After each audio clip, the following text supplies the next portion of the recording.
Sot është folur që është kaluar në qeveri, po themi ne, miratimi i asaj që mund të jetë karta e për funksionimin e Bordit Paqes dhe është folur për një kalim me procedurë të përshpejtuar në Kuvendin e Shqipërisë, ndoshta në seancën e nesërme. Deri më tani konfirmimet, paktën deri në orën 16:40 minuta kanë qenë që Partia Demokratike nuk ka marrë njoftim.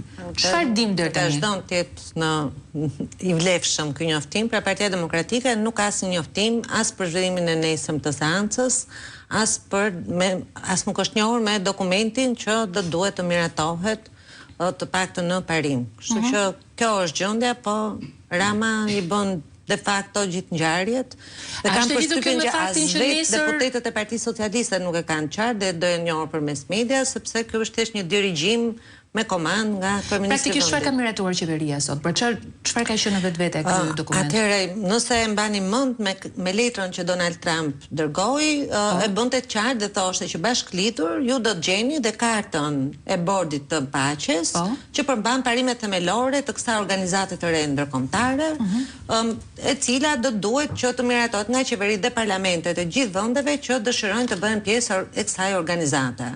Dhe po ashtu qeveria shqiptare pas miratimit të këtij dokumenti do duhet të përcaktojë dhe një përfaqësuesin e vet zyrtar që do të atashohet si i ngarkuar për të ndjekur punimet e këtij bordi sa herë që ai të mblidhet. Këto janë dy hapa zyrtar që duhet marrë Republika e Shqipërisë dhe çdo vend tjetër që dëshiron të bashkëngjitet këtij bordi. Pra nuk ishte drejt për drejt për kryeministrin dhe vlerësi për kryeministrin. Po tani mendoj që kryeministri u zbulua vetë. Pra është ftesë për Shqipërinë, për shtetin dhe duhet kalojnë ato procedurat shtetërore, me rregull. Jo, kjo tregon që Edi Rama është pushtetas.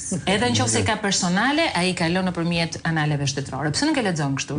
Okej, dakor. Shiko, mua më ka dërguar Elkieri në këtë moment, grupi parlamentar i Partisë Socialiste, zoti Niko Peleshi, kryetari i Kuvendit, është drejtuar lënda kërkesë për thirrjen e seancës plenare për miratimin e projekt vendimit për shqyrtimin e procedurës përshpejtuar të projekt ligjit për ratifikimin e marrëveshjes së pranimit të Republikës së Shqipërisë, po shohim dhe në ekran, përfaqësuar nga kryeministri Edi Rama në kartën e Bordit Paqes.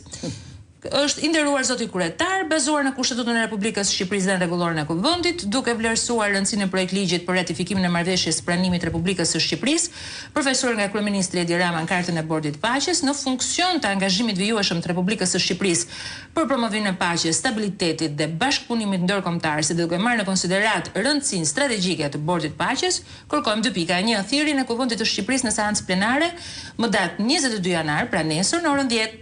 2. Rendi i ditës i seancës plenare, miratimi i projekt vendimit për miratimin e procedurës të përshpejtuar të projekt ligjit për ratifikimin e marrëveshjes pranimit të Republikës së Shqipërisë, përfaqësuar nga kryeministri Edi Rama në kartën e Bordit Paqes. 2. Shqyrtimi e miratimin e projekt ligjit për ratifikimin e marrëveshjes së pranimit të Republikës së Shqipërisë, përfaqësuar nga kryeministri Edi Rama.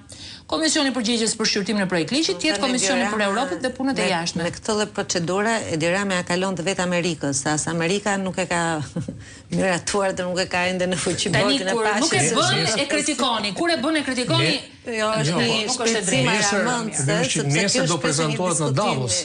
Pra nesër pritet që presidenti Trump ta propozojë ta u paraqes në Davos. Ne kemi miratuar. Ne kemi miratuar për vetë Amerika, që është vendi propozues, vetë Donald Trump, nuk ka marrë asnjë hap tjetër për ta miratuar këtë dhe për ta vënë për qenë një akt në fuqi, pra një ligj, përmes një ligji, siç po bën kryeministri shqiptar, që është pa kuptueshëm dhe krejt jo logjik.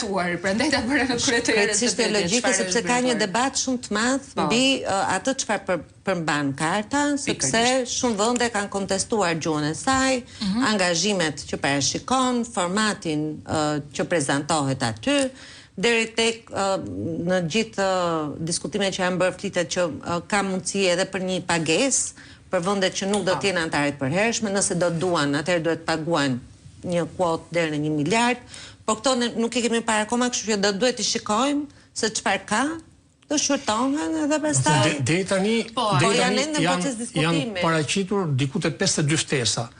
Zoti Trump tha 59, përmendi numrin 59 gjatë fjalimit. Shqipëria është një nga 8 vendet që e ka pranuar, pra që do jemi pjesë, siç deklaroi kryeministri Rama, janë Emiratet Arabe, Vietnami, Uzbekistani, Hungaria. Pra, Hungaria dhe Shqipëria të themi janë 2 shtetet e Europës që kanë pranuar parapërkisht, po ne jemi për të qenë pjesë e bordit. Por edhe Bielorusia shumë e lumtur. Por procedura e përshpejtuar, pra miratohet në qeveri sot dhe nesër urgjent në parlament, duket një gjë nxituar dhe bërë ka stile për të paraqitur ndoshta nesër në Davos, për të thënë që ne e kemi edhe të miratuar në parlament. Për treguar, se më bëri përshtypje, në fakt, i pari nga kryeministrat që bëri një deklarat, madje ai u referua jo vetëm ratifikimit në parlament, por një diskutimi më të gjerë institucional ishte kryeministri polak. Ai duhet pyes parlamentin. Jo vetëm do pyes parlamentin, po ai tha do të bëjë një diskutim më të gjerë institucional, pra duke lënë kuptohet që jo vetëm do të lërë kohë, gjë sepse nuk mund të ratifikohet diçka a priori, por i hapi rrugë më pas të diskutimeve të liderëve